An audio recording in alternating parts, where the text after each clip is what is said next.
my future promising educators. Ako po si Sir Jam, your instructor in this course, The Contemporary World. Overall, the contemporary world mainly delves in the different concepts of globalization. To start this course, we will first try to understand the meaning of globalization. What is globalization? Globalization is the word used of the world's economies and populations, brought about by cross-border trade in goods and services, technology, and flows of investment, people, and information. Countries have built economic partnership to facilitate these movements over many centuries. To simplify its definition, we will try to understand its meaning word by word. The meanings I'm about to give you are just simplified so we could better understand the definition of globalization. So the first word highlighted is economy. Economy is an area of production, distribution, and trade, as well as the consumption of goods and services. To better understand what economy is, here is an example. Just imagine how here, in our very own province, before the time of the pandemic of COVID-19, the supply of face masks and alcohol were abundant. But when the lockdown was implemented, supply routes to our region was cut, thus allowing the stocks of face masks and alcohol to go down, while the demand for them rose up along with the price hike of the products. Then, when the lockdown was lifted, the supplies went back up, allowing the ratio of supply and demand to return back to its natural order. This is a simple example to let you understand what economy is. Next word is culture.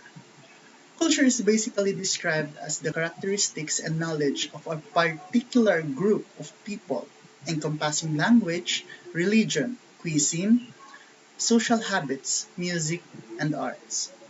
Culture is a bit easy to understand. Culture is the very identity of a group of people. Example nito, tayo mismo. When you say Oragon, it will and only will refer to Bicolanos. Next is population. Population is a particular section, group, or type of people or individuals inhabiting a country, city, or any distinct or area. So I think population is self-explanatory naman, di ba guys? These are the people living in an area, period. Next, goods and services. So that is the definition, but to simplify this, goods are simply products which satisfy consumers. Halimbawa, toothpaste, sardinas, o kahit ano pa man na produkto. Pwedeng kinakain man or ginagamit natin. These are goods. Now, services are actions.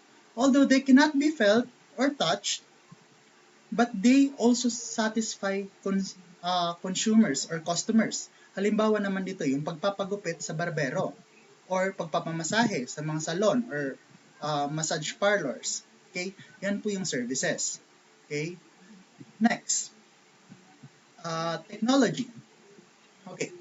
Technology is the use of scientific knowledge for practical purposes or applications, whether in industry or in our everyday lives. Okay, so technology is anything and everything that has undergone scientific knowledge. Your pens, your phones, your laptop, even the driver's tricycle is technology. Anything that is useful, machines, whatever, they are technology. Okay, next. Okay, so this is a bit tricky. The flow of investment, people, and information. There is actually no formal way to define this, but when you say flow, it is movement. Okay, now this is considered as the movement of investment, or in other words, the capital, the people or the people's labor and services, as well as information, or this as any data that is known to humankind. That is information. Okay. Last word that is highlighted is economic partnership.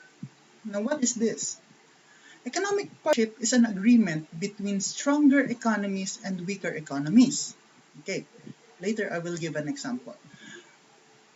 is designed to stimulate economic development in the weaker nations while providing real benefits to the stronger one. So to better understand, it is an arrangement that benefits all who are involved. Let's say the Philippines, who is a third world country, and the USA, who is in the first. Now, both has economic partnership. They both has undergone an economic partnership. Both are bound by this agreement, wherein they become solid allies in times of crisis, upheavals, or military actions. Okay? So, pwede sila mag-share. Pwede silang magkaroon ng free trades. Yun ang meaning ng economic partnership. Okay? Now, to sum it all up, what is globalization? With economy, okay, with culture, okay, and population, with these three, a growing interdependence occurs between two or more countries or nations, which is country one, who may be a weaker country, or country two, or vice versa. Now, this is brought about by cross-border trades of goods and services, technology, and flows of investment, people, and information. Now, all of this are supposed to be bound by what we call the Economic Partnership Agreement. Okay? So that sums up the definition of globalization.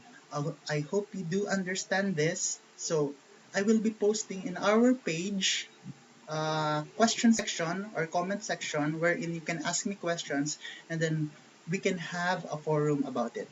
Okay? So I hope you learned a lot. Thank you.